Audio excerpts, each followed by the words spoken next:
Vibe coders can ship apps quicker than I've ever seen. But the second something breaks in production, which will happen, most people have no idea what to do. And it's not because they're not smart, it's because nobody taught them this. Today, I'm going to teach you the 15 must-know engineering concepts that separate a vibe coder from a real builder. Starting off at number 1, we're going to talk about Git. Git is how you track all changes in your code, also known as version control. Let's just say you break something, you need to roll back. Git is used for that. Every project ever runs on this. You use features, branches, merges, pull requests. It's a quite sophisticated experience, but if done properly, can really leverage your coding experience. CI/CD is also very important. This validates testing and deployment when you ship your code. You don't need to manually upload your files to a server. There's tools such as GitHub Actions, Vercel, and Railway, which allow you to run tests and deployments on every new version of your product. I really like Docker. What Docker does is packages your application up and puts it into a container. You always hear people saying, oh, it works on my machine, but it doesn't work on other machines.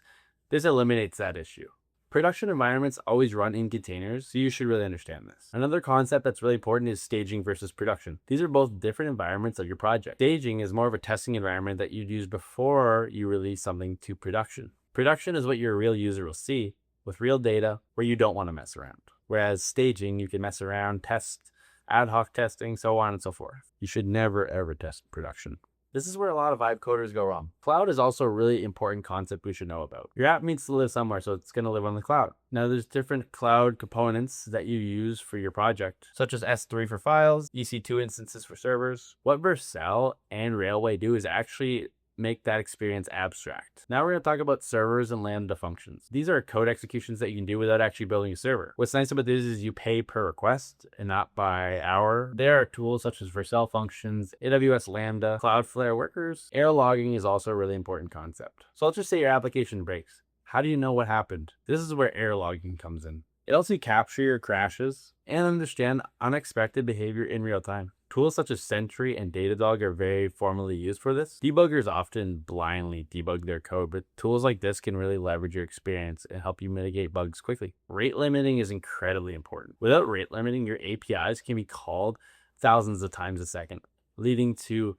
$10,000 bills on your API usage. Rate limiting takes like 5 minutes to implement and can save you thousands of dollars, where people can exploit your code. Caching is also incredibly important. Let's just say you have something you need to compute that takes a lot of compute power. What you can do is you can cache this so it's easier to recall afterwards. Redis is the go-to tool for this, and this can help you avoid hitting an API every time if something's commonly referred to often. Load balancing is an incredibly important topic. Let's just say we have loads of incoming traffic coming. We need to distribute across servers. Load balancers are what we use to do this. This can help us avoid one server crashing because it's overwhelmed. Now let's talk about some of the more advanced topics. So often when our databases get bigger, we need database optimization. One concept we should know about are indexes and when we should add them. Also, should we use first normal form, second normal form, third normal form? Because it is not always the case that third normal form is the best. In some cases, over-optimizing can actually hold you back. Let's talk about S3/file storage now. So for every project you have, typically you're going to need to store files, images, PDFs. S3 is the industry standard. Since it's really bad practice to store images and files into your database, S3 is very useful. You can also use Cloudflare R2 or Supabase storage. I actually had an interview a few weeks ago where we were talking about WebSockets, and that's the next topic. So when you send an HTTP request, it is one way,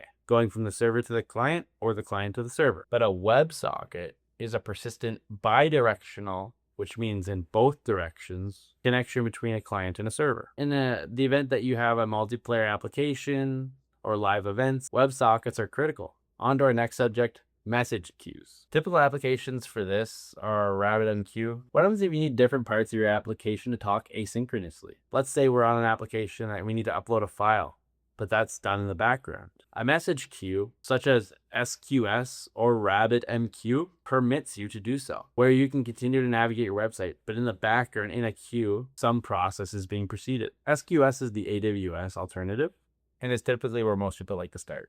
Lastly, sharding and partitioning. Databases often get really big, and often too big for a machine where you actually need to split it. So sharding is the idea of distributing data across multiple databases. However, partitioning is splitting within one database by a key, typically uniquely identifying. Yeah, so I hope this all helped you. These are some of the concepts that I needed to learn a bit more about to really expand my knowledge as a developer. Yeah, I hope this helps out. Thank you if you made it this far for watching. I really appreciate it, and I'll see you guys next time.